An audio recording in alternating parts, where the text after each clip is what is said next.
I believe that men are not supposed to be cold-hearted, especially if you go with my perspective in regards to male nature is godly and female nature is ungodly. Well, this means that naturally men are not cold-hearted. I mean, you hear a lot of talks out here about guys saying you got to be ruthless and things like that. Even an old-time gangster from the 20s was not ruthless. Not like what you think he was. He was just only that way towards those that were cold-hearted themselves. Had to teach them a lesson or, set the record straight. Because chances are he had a little grandson or granddaughter that he wanted to look after and be around for many years to raise up to not be anything like him or like the rest of the world. He wanted his children to go out there, his grandchildren to go out there and be something of themselves.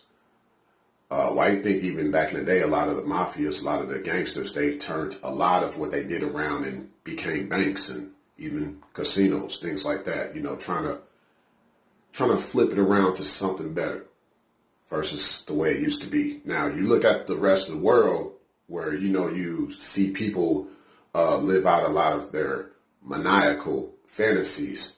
It's made the world worse versus making it better.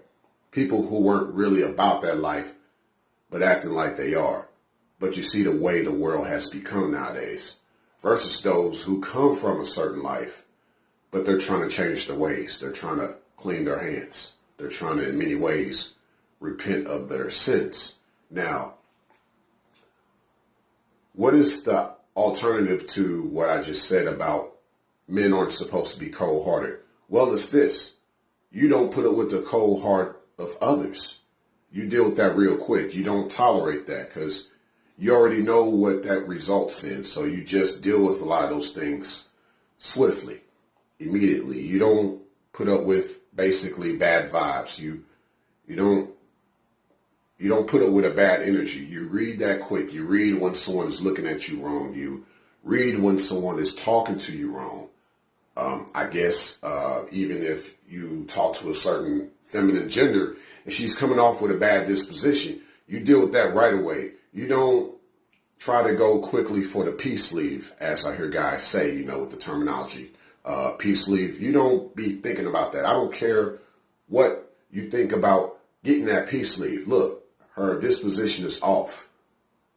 Okay, you don't go about it in a cold-hearted way. You just don't do that. You just leave it alone because chances are you're going to have to continue to deal with that or it's going to get worse. And there are some things you won't be able to address. You might have to bear with some of the consequences after you thought you could get the peace leave after you thinking you could tolerate such a feminine gender with bad disposition or her cold-hearted ways. A lot of people think that, I got to be cold-hearted because the world is. I got to be like Heart of Stone. Like, no, you just ran into a Medusa, and Medusa turns you into stone. A man remains warm at heart. He remains warm at heart, and he only opens his doors towards those that appreciate his hospitality. This is the way I believe a man of real valor is made. He doesn't need to be cold-hearted, especially when he knows how not to put up with the cold heart of others. Thanks a million.